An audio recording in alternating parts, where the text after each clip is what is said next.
Hey everyone, it's Anime Reaper coming at you with another What If Naruto Found Out About Uzumaki Clan at a Young Age, Part 9. This fanfiction was written by Dreener. If you like this what if and want more like it, please like and subscribe to my channel and don't forget to check the description and leave a comment down below. Without further ado, let's get started.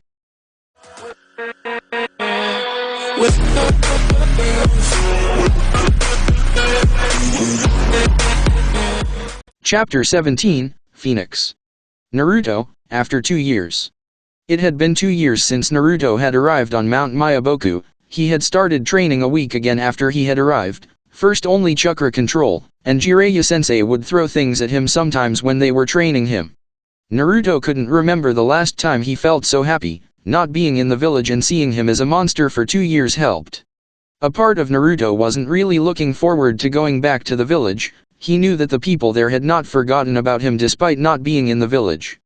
Hokage would visit every 4 to 6 months and stay for mainly 3 weeks. Naruto liked his company. Fukazaki-sama and Ma-san were good company as well. But Naruto spent the time mainly with Fukazaki since he was training him in taijutsu. Naruto had met different toads that lived here, like the head of the toads, Gabamunta. He found him funny but sometimes really annoying. His son Gamekaki, who was a friend to Naruto. Within the last 2 years, Naruto had trained and learned quite a few useful jutsus. Naruto hadn't made much progress when it came to his wood style since he had no scrolls to help him, and no one was around to teach him in wood style. But Naruto was able to do 2 wood style jutsus. Wood style, ground spike. B rank. A jutsu that made wood spikes grow from the ground around the area the user chooses can grow as large as the amount of chakra that the user uses. Wood style, wooden cage. C rank, B rank. It creates a cage used to trap the enemy. The woods can come out from Naruto's sleeves or from trees nearby. It can be grown from the ground, but it requires more chakra. The cage can absorb the chakra of whoever is inside at a plodding pace.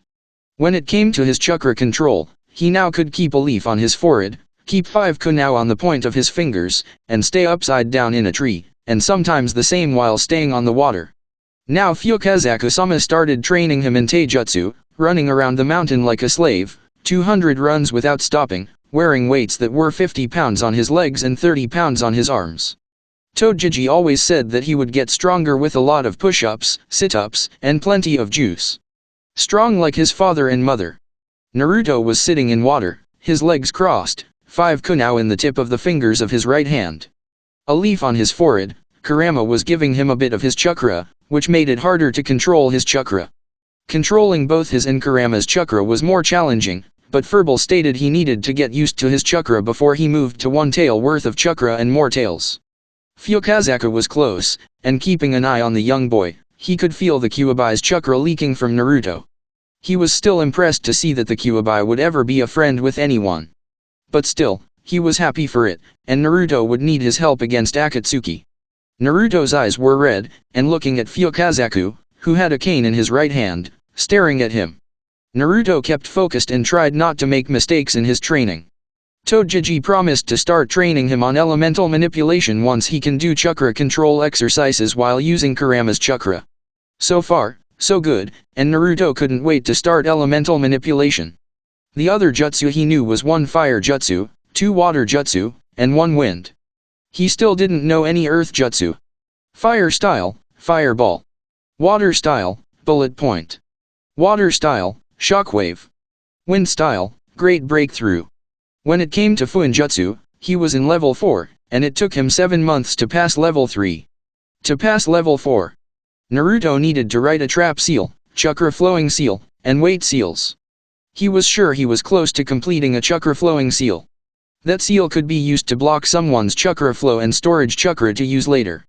Naruto had noticed that his Hokage had avoided talking about the village, sometimes just trying to change the subject. Naruto had asked how Hokage was and how the village was in general. Naruto didn't care that, but he still asked, but every time he asked that, Naruto could feel the feeling of fury coming from Hokage. Naruto didn't know why and didn't try to force him to answer. Hokage had sent a few letters asking him how he was and if he enjoyed it there. Naruto, of course, said, yes, since here no one looked at him with hatred, he didn't need to watch around every corner when he was outside. Naruto felt free in Mount Myoboku, and having no one to call you demon was a relief. You're done now, Naruto. He looked at Fukazaku, who made a gesture for him to stand up. Naruto nodded and stood up on his legs. He was wearing a dark shirt with the symbol of fire on the chest, a tight red jacket reached his waist. His mother's sword tightened behind his back. Naruto was still young to use it, but he wanted to have it around. Fukazaku had told him he could teach him a few things about Kenjutsu but not much. Naruto had a few books about Kenjutsu, but it wasn't the same as having an experienced teacher to teach you. Togeji said he could start training on Kenjutsu once he starts the academy. He wanted Naruto to complete or at least get close to completing his chakra manipulation for his affinities for the last 2 years he had left here. And if possible, be able to use 1 tael worth of chakra. Even Kurama had agreed to that. Now that you're done with that, we can start with a spar, Fukazaku-sama suggested. Naruto smiled at that since it had been a few months since he had wanted to start training for real. Follow me, he said, and Naruto followed behind, looking around. His mind went to what Kurama had told him about the other Baijuyu in the world. Naruto had been curious about the other Baijuyu and wondered how they were and what kind of character they had. Naruto was back at his mindscape. It had been 3 months since he arrived in Mount Myoboku. The forest was back how it was before. Kurama was lying on the grass behind the cage. He looked to be sleeping, but one of his eyes was slightly opened, looking at Naruto's form walking towards him. Naruto frowned every time he saw the dim cage. He had asked Kurama if he could open the seal, but he told him that even if he could, he wasn't ready yet. Kurama, one thing I have been wondering, you said your brothers and sisters were captured by the first Hokage. Who are they? And where are they? Naruto asked curiously with his hands behind his head. He knew that there were 9 Baijuyu out there, but he wanted to learn more about them. Kurama raised his eyebrow slightly but felt slightly happy that Naruto wanted to know about them. As you know, there are 9 of us. Shukaku, One-Tail Raccoon, my youngest brother, he always liked to fight and always a bit cocky, hell almost as much as me. His abilities are to control sand. Madatabi the Two-Tails cat, she wasn't really into fighting. Her abilities were to be able to use blue flames. They're 5 times hotter than normal flames, but Madatabi, well, she is. How can I say this? Kurama didn't really know how to say that to a little kid. I will tell you later. Next is Isabu, the 3-tails turtle. He was always calm and quiet one and always liked water. After all, his techniques are water jutsus. Son Goku, the 4-tails monkey. Naruto raised his eyebrow at the name. He could have sworn he had heard that name before. Naruto shrugged his shoulders and decided to listen to Kurama. Sun is wise but irritating. His ability is lava release. Then is Kokuo, the 5-tails horse. He is more like a free spirit. He doesn't like when someone tries to tell him what to do and likes to run. And easy to make friends with. His ability is boil release. Then is Seiken, the 6-tails slug. He's quiet and cooperative and always likes to find a non-combat way to fix problems. His ability is to use acid that can melt everything. If you ever meet his Jinchuriki, be careful. He's top 4 Baijuyu and should not be taken lightly, Kurama warned, and Naruto nodded and knew Kurama wouldn't call just anyone dangerous. Then is Kome, the 7-tails beetle. She's a positive one. She always called herself Lucky 7 or other annoying names like that. She was friendly and always liked to talk and crack jokes. She can fly and use insects. Then is Jayaki, the 8-tails octopus. Last time I checked, he didn't really get along with humans, but it has been hundreds of years since we talked. His head is strong as a rock but can crack jokes here and there. Can use ink release and his horns can be dangerous. Kurama finished, then stood in all his 4 with his 9 tails showing behind him like mountains, and finally me. Kurama, the 9-tails demon fox, the strongest, he stated with a smirk. Naruto chuckled at his words and smiled at him. Kurama then remembered one more that he didn't mention, but Naruto didn't need to know about him. Naruto noticed his feelings but decided not to ask why. He was feeling a bit of fury but fear at the same time. Thank you for telling me, Kurama. I hope you can meet again with your siblings, Naruto said in himself, hoping he could meet someone like him. You're welcome. One more question? Baijus are very strong, but the animals in summoning contracts are strong as well. Is there any summoning that is stronger than any of the Baijuyu? Naruto asked curiously, since he was living with the toads and wondered how strong they could be. Kurama rested his head on his paws and looked directly at Naruto. There was one. Your clan actually possessed that summoning contract long ago but was lost when Uza was destroyed, Kurama stated with melancholy in his tone. Naruto was surprised by his tone and walked closer. Which one was it? Naruto asked since the summoning contract belonged to his clan. Kurama turned his eyes to Naruto. Phoenix contract, and the head of Phoenix contract. Hiwa, peace, was the strongest animal that wasn't a Baijuya. She was stronger than Sun, 4 tails, but weaker than Kukao, 5 tails, but mostly dependent on where you fought her. I fought her once, and gave me a very good hit that I still remember, said with a slight chuckle at the end. Naruto smiled and wondered where the contract was and if he could ever find it. Naruto escaped his thoughts when he felt something touching his legs. He looked down to see Fukazaku-sama staring at him. Talking to him again. He asked, already used to Naruto's zoomed-out habits whenever he talked with the Kyuubi. No, just was remembering something, Naruto replied, slightly embarrassed and wondering where other Baijuya were and where the Jinchurikis were and if they lived like him or maybe even worse. Oh well, time to train, he stated, and moved further back from Naruto. He understood it and moved his hands and legs in a position to fight. I will win Databayo, Naruto said, smiling at Fukazaku. Naruto moved first with his fist aiming at the toad, and he quickly jumped much faster than Naruto predicted and hit him in the head with his cane. He quickly moved away and narrowed his eyes. He always knew Fukazaku was stronger than he let on, but now he understood he was much stronger. Very well, Naruto whispered and moved faster than before, caughting Fukazaku by surprise, who jumped to avoid his fist, but Naruto jumped as well and moved his right leg towards his body. He used his cane to block it when a second leg came from his right. He dodged it quickly, landed on the ground, and rushed towards Naruto faster than before. Later. After hours of training, Naruto was panting, his fists had marks and bleeding a little, a few bruises on his face and stomach. His weights are still on his body. Despite the pain, he refused to stop. Fukazaku looked at him with interest, wondering if Naruto would call it a day or not. Then Naruto did a hand seal when blue chakra started flowing through his body. He smirked and rushed at the toad twice the speed. Fukazaku was surprised and tried to dodge when Naruto raised his fist above him. In the last second, Fukazaku moved away, but when Naruto's fist touched the ground split, causing a crater to appear. The dirt moved around the air, little rocks fell in the ground, and Fukazaku was sure he must have seen it wrong. The crater was as large as Naruto. He stood there panting, standing in all his four, his knees touching the ground.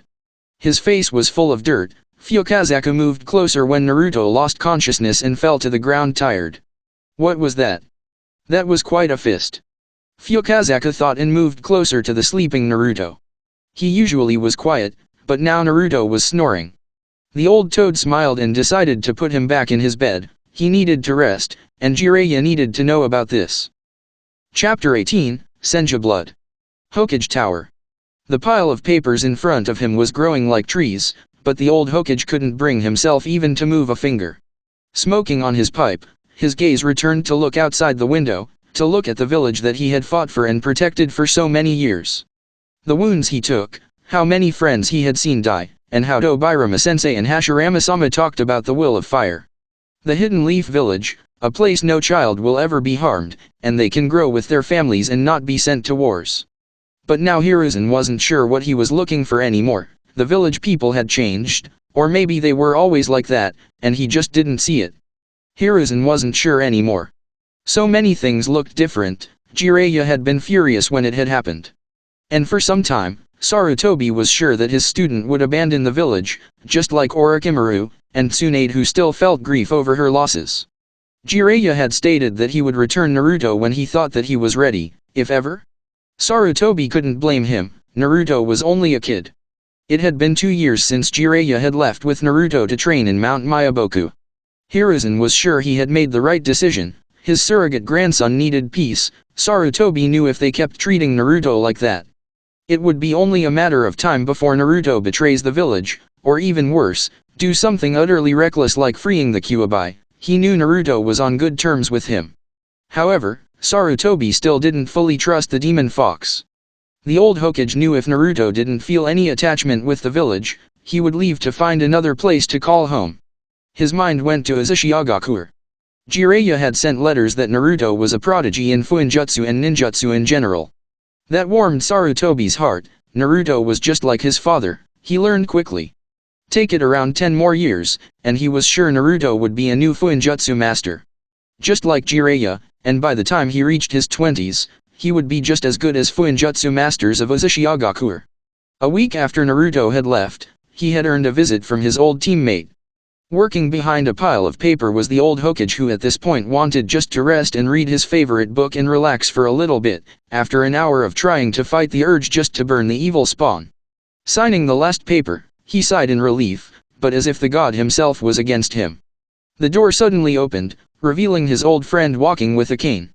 Sarutobi narrowed his eyes. He didn't know why he was here.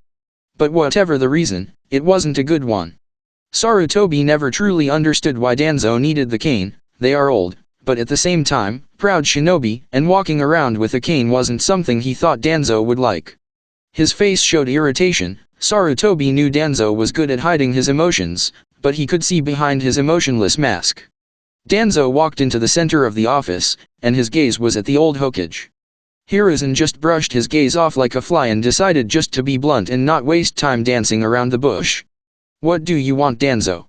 "I know very well you are not here to talk about the old times," Hiruzen asked. His eyes narrowed, piercing Danzo's soul like a sword.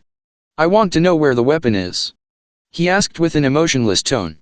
Hiruzen stood up, his hand slammed on the desk and leaking his ki, making even his own umbu sweat and shake slightly. "Listen to me, Danzo, his name is Naruto and he's not a weapon," Hiruzen stated with a firm tone, promising pain to his old teammate. Danzo clenched his hand around his cane, his eye narrowed. He always hated to be talked like that by Hiruzen. "Is that so? That's rich when you remember that his own father made him a weapon," Danzo stated with a slight smirk that caused Hiruzen to leak ki that made the desk in front of him crack. The floor close to his feet cracked slightly. Danzo felt sweat on his forehead. "I would be careful if I were you. Many people suddenly die of old age, a heart attack, blood pressure, many things can suddenly happen," Hiruzen stated with a tone that made the message clear to Danzo. His old teammate cleared his throat and washed away the sweat with his forearm. Taking a deep breath. "Where's Naruto then?" he asked slowly and quietly. Hiruzen sat down, picked his pipe, and smoked from it. Danzo stood there waiting for his answer. After a minute, Sarutobi pulled away from his pipe and spread his hands in front of his desk. "That information is classified. I know where he is and that's what's important, and you better remember that you're talking to your Hokage and you can't demand anything from me. If I wanted to, I can tell Naruto to never return here," Hokage replied quietly and calmly, his voice so low, almost like a whisper. Danzo heard him and gritted his teeth, but he suddenly smirked. Danzo stood up and looked down at the old Hokage. "I noticed that some trees have started growing in unusual places around the village. Especially one a week ago," he said, which made the old Hokage narrow his eyes, and a shadow covered his eyes. The air in the room suddenly felt cold, almost freezing. Danzo felt a shiver on his entire body, but he kept his confidence. The umbu in the office were confused about what the old hawk was talking about, except one of them wondered how a kid could do that. "Leave," he ordered, and Danzo left without saying another word. Sarutobi felt a headache. He really wished that Minato was still around. He was getting older to deal with the problems of the village. With Minato around, Naruto would be safe, and he wouldn't have to deal with Danzo's shit. Remembering that made him feel another headache, but the problem with Danzo was only the tip of the iceberg. A month after Naruto had left, the word had spread that Naruto was dead, and around the village, the villagers and some shinobi had started celebrating. When that had happened, Sarutobi felt terrible. The village he was protecting was celebrating what they thought was the death of a child. The very same day, Shikaka had burst into his office. Looking pissed, Sarutobi couldn't remember the last time he had seen him so angry. The old Hokage quickly told him that Naruto was safe and training outside the village. Shikaka had sighed in relief but was still mad with what the village was doing. Then Kakashi came to his office asking where Naruto was. He returned 11 days after Naruto left the village. Sarutobi was reading his favorite book when he heard a knock on the door. "Come in," Sarutobi ordered, and the door opened to reveal Kakashi, who, despite his mask, looked worried. "What can I do for you, Kakashi?" Sarutobi asked, already knowing what he wanted from him. "Hokage-sama. I checked Naruto's home and didn't find him anywhere. I checked the training yard but he's nowhere to be seen," he stated with a worried tone. His tone was slightly higher than usual. His hands were fists. His breathing was heavy, and his right eye widened somewhat. Sarutobi raised his hand as a sign to calm down. Don't worry, Naruto is safe, he's outside the village. Jiraiya is with him, you don't have to worry about him. Kakashi sighed in relief but then looked up at the Hokage in confusion. Why? He asked, knowing there must be a reason for Jiraiya-sama to take Naruto away from the village. Sarutobi pinched the bridge on his nose. He was beaten by the villagers, and Jiraiya-sama took him away to train, he stated. And noticed Kakashi clenched his fist, his body moving slightly around and leaking a small amount of ki. Kakashi was about to ask, no demand, where are the idiots who did this, but Sarutobi beat him to it. They're dead, Kakashi, and believe it or not. Naruto was the one who killed them, Sarutobi said, but at the same time feeling bad for his surrogate grandson. He was only a child still. And being forced to grow up before his time. Never knowing what childhood is like. On the other hand, Kakashi felt a sense of pride and dread for his student. He was firm but killing at such a young age. Hell, even he didn't kill until he became a genin when he was 5 years old. Silence took over the office. Kakashi felt his throat dry, and he finally found his voice to speak. How? Kakashi asked quietly. Sarutobi then explained to him what happened, but not including the part where he could use Mokuton. Instead, he told him that the Kyuubi had helped him. It was January when it happened, and some had said to make it a celebration day for the demon's death. Sarutobi had quickly declined the offer, and those that had suggested sent to Ibiki. Now, the academy had started. He knew Naruto would have started the academy's first year last month if he was still here. Of course, the civil council was happy and said that their children were safe now to go to the academy without Naruto around. Things for the village hadn't gone well. For so many years, Hiruzen had tried to maintain peace, hoping that he could somehow bring peace for the 5 shinobi villages. Last year Kumo had said that they wanted peace between villages. He felt it as a right step to peace. Sarutobi was happy for it. The hostility between them would end, but all that had gone downhill. Kumo had tried to kidnap Hinata Hyuga, resulting in Hyuga Hisashi's death to keep the peace. Things between Kumo and Konoha were hostile right now. Konoha's only alliance was with Suna, but partnerships between villages weren't known to last long. One minute he's drinking with you, the next he stabs you in the back. The only alliance that they ever had that actually meant anything was with Hisashi Agakure. The strongest Fuinjutsu users to ever exist. They valued strength and honor, but most importantly, family. Thinking about his old allies, he remembered Jiraiya mentioning that Naruto had said that he would want to visit the ancient ruins of his homeland, as Naruto called it. It hurts to Hiruzen knowing that Naruto didn't see Leaf Village as his homeland. But the old Hokage couldn't really blame him. Hiruzen, of course, was impressed with how quickly Naruto learned. He knew when Naruto would arrive, he would be far stronger than any student in the academy. Right now, he needed to worry about the Uchiha clan. They were becoming more hostile every day. Itachi had given him valuable information. Fugaku Uchiha was in the center of all of it. He didn't know yet if they would try a coup d'état to overthrow the village. Sighing, he returned to his paperwork and hoped everything would be fine. Naruto. Panting, he felt tired. His legs were shaking like a leaf, sweat rolling down his face and falling to the ground. His hands on his knees. The sun wasn't making it any easier to train. The heat was all around the air, making the air itself feel hot.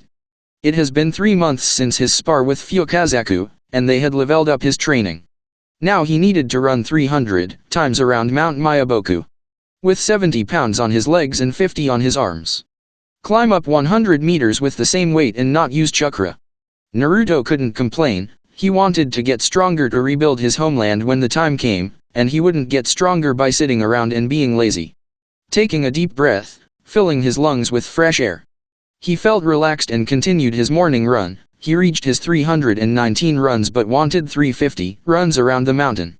Naruto always did that. Every morning, when he was doing 200 runs, he would do 250 instead. As he kept running and running and running, and still running. Kurama inside was watching with amusement but not helping in any way. Naruto had told him to not help him in running exercise. Or at any kind of exercise that wasn't required his help. He wanted to do it on his own. Kurama only helped when Naruto lost consciousness or was hurt during a spar or when seals blew upon his face. After running for 1 more hour, Naruto finished his last run around the mountain and fell on his knees, panting. Sweat was everywhere around his body, even his clothes looked slightly transparent. He was lying on the ground, trying to rest. The seal on his stomach started glowing red. Naruto felt himself recovering a little faster. He could feel the weird feeling on his stomach and still didn't understand why. Kurama seemed to have no answers, and neither did Togeji, who had seen the seal glowing red. But he just said that as long as the seal did him no harm, it was probably fine. And so far, it had helped Naruto. Naruto suddenly saw Fukazaku in front of him with a skin bottle. He grabbed it and started drinking water. Easy, not so fast, Fukazaku said, and Naruto slowed his drinking. After a minute, he felt relieved and followed Fukazaku back to his home. Jiraiya boy will arrive today. He will start your elemental training, the old toad stated, and Naruto was happy to hear that. As soon as he finished his elemental training, he could start practicing one of the jutsus that his Kaa-chan had left for him. He knew all of them were dangerous, but he hoped he could do fire style, Phoenix. That one seemed the least harmful, and he was sure he could do it with his high fire affinity.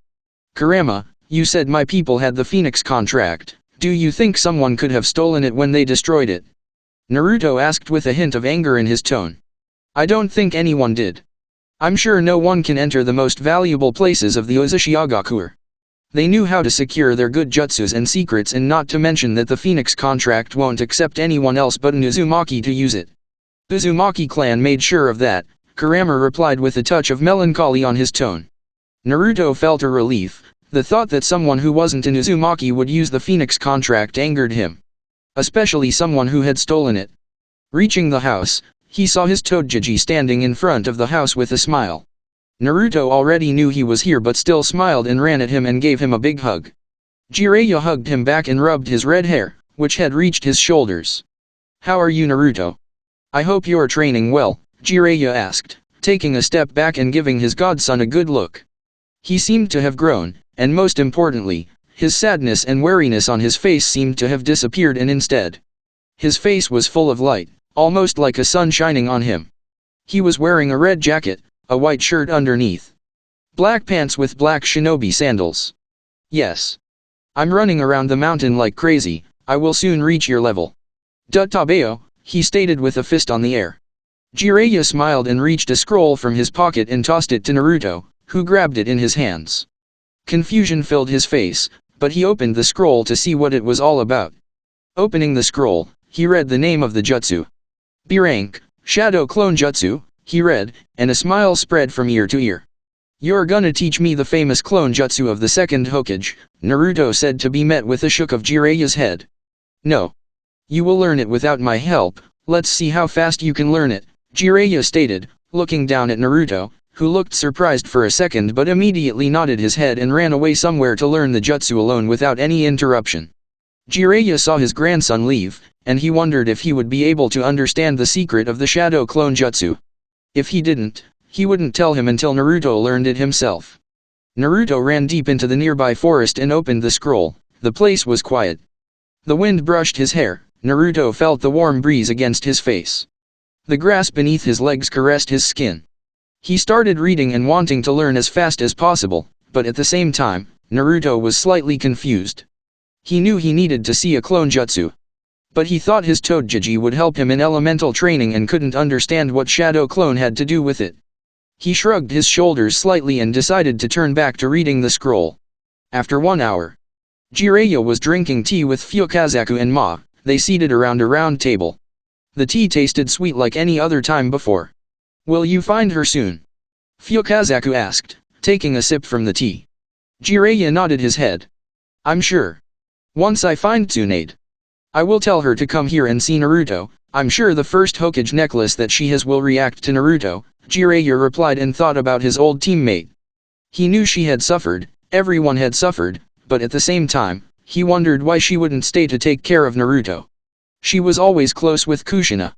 He knew there was something more there other than just not caring about her godson. And Tsunade wasn't someone to just not care about him. Glancing outside the window, he saw the sun was high in the sky. It must be around 11:00. He wondered how long it would take for Naruto to do Shadow Clone Jutsu. At the same time, He couldn't stop thinking about what Fukazaku had told him 3 months ago. According to him, Naruto was able to create a small crater with just his fist alone. Fukazaku had tested Naruto again, same results. His fists were quite strong. Just like Tsunade? Jiraiya thought, and before he could think more about it, he heard a shout outside the house. Shadow clone jutsu, Naruto shouted outside. Jiraiya immediately burst the door open to see around 30 Narutos jumping around with their fists in the air. What he assumed was the real Naruto walked in the front with a beaming smile. He raised his fist in the air. I did it, Databayo, all Naruto shouted together at the same time. Jiraiya smiled proudly, and so did Fukazaku and Ma, who looked impressed that he could do it so fast. Naruto, Jiraiya shouted, grabbing his attention and walking closer to him. Now that you have done it, let's start with a spar, he suggested, cracking knuckles. Naruto jumped and nodded immediately. Good, and use everything you have. No holding back in any way, Jiraiya stated thoughtfully. Naruto understood. The clones disappeared, leaving only him and his Togeji. Ma and Fukazaku moved away to give them space. Naruto cracked his knuckles and moved his legs around. Jiraiya noticed that he didn't remove his weights but decided to bring Naruto to his limit. Secretly he hoped to force Naruto to use Kyuubi's chakra. He knew Uzumaki blood would make it easier to control it. Kid, fight me intending to kill me? Jiraiya stated. Naruto's eyes widened slightly but turned to normal again. Without saying another word, Naruto rushed at Jiraiya with all his speed.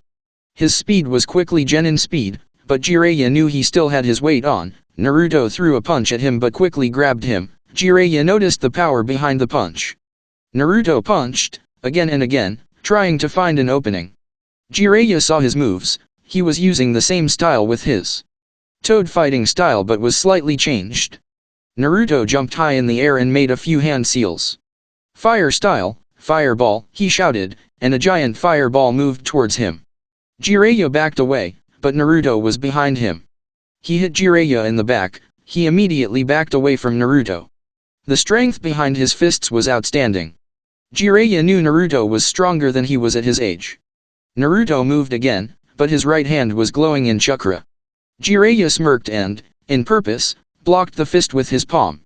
That made the ground beneath shake slightly from the strength.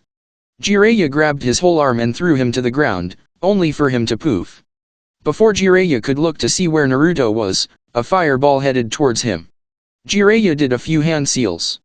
Water style, massive water, came out a massive amount of water from his mouth that vaporized the fireball. The field was covered in steam. Jiraiya narrowed his eyes, but then he heard a shout. Wood style, ground spike, spikes immediately grew from the ground, making Jiraiya jump high in the air to avoid it, but then Naruto jumped in front of him with his unsheathed sword, slicing his chest only for Jiraiya to turn into a log. Naruto landed, and Jiraiya was in front of him and punched him in the gut. Still, Naruto turned to smoke, much to Jiraiya's surprise, who immediately turned around to block a fist from Naruto. Jiraiya knew about Naruto's sensing skills, so he decided to be a bit harsher. Grabbing his hand, he used his knee on his stomach, leaving Naruto breathless but still jumping away. Is that all you got? I'm disappointed, Jiraiya stated, but Naruto could feel he was lying but still felt hurt by his words. He made a hand seal, and his weight seals turned off. Jiraiya smirked. Naruto rushed again, but this time with medium Chunin speed. Throwing punch after punch, Jiraiya blocked all of them but noticed that Naruto valued his speed more than his strength. Naruto unsheathed his sword and swung at his head, but Jiraiya grabbed it with 2 of his fingers, punching Naruto in the stomach and again on the face and again on the chest and throwing him against a wall. Naruto felt pain all over him. He knew his Togeji was strong but much stronger than he expected. He then noticed that his mother's katana wasn't in his hands. He saw that his sensei was holding on to his hands. Naruto gritted his teeth. That sword belonged to his mother. You want it? Come and grab it. Naruto made another sign, and his whole body was filled with chakra. A storage chakra seal, Jiraiya murmured, impressed by his student. Naruto grabbed a kunai and threw it at Jiraiya, who quickly dodged it but felt a small cut on his cheek. Naruto's whole right arm was covered in chakra and was in front of Jiraiya with high Chunin speed. Jiraiya moved away, and Naruto's fist hit the ground, causing a massive crack on the ground. The ground split, causing small rocks to fall in the ground. Breathing heavily, Naruto felt a sharp metal against his neck. "You lost control," Jiraiya stated, but then he felt a sharp pain in his leg. He turned to see another Naruto with a kunai. Jiraiya smirked and poofed out of existence. Naruto quickly grabbed his sword and turned to the real Jiraiya walking towards him. "When did you create that clone?" Jiraiya asked, not knowing. "When I first used my fireball jutsu," Naruto replied at him. Naruto, of course, knew he wasn't fighting the real Todjiji, but he knew if he couldn't defeat a simple clone, then it was pointless to fight the real one. Jiraiya understood what Naruto had done. At first, he thought he had created only one clone, but he had created a second that hid in the forest. Then he had acted like he lost control to leave an opening for the clone.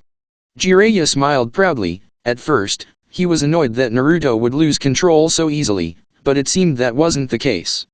But then his face turned deadly serious. "Very well, time to test your full power," Jiraiya stated, and immediately was in front of Naruto and slammed a seal on his forehead and backed away. Naruto suddenly felt Kurama's chakra filling him. His eyes turned red, his whiskers grew. His red hair looked even redder. A red cloak suddenly showed around Naruto. He slowly stood on his four, and a tail slowly raised behind his back. His nails grew. Jiraiya smiled and was ready for the attack. That all for what if Naruto found out about Uzumaki clan at an early age. Part 9. If you like this story, please show your support by liking the video and subscribing to my channel, and also show your support to the author by hitting the link down in the description. Thanks for listening, and until next time.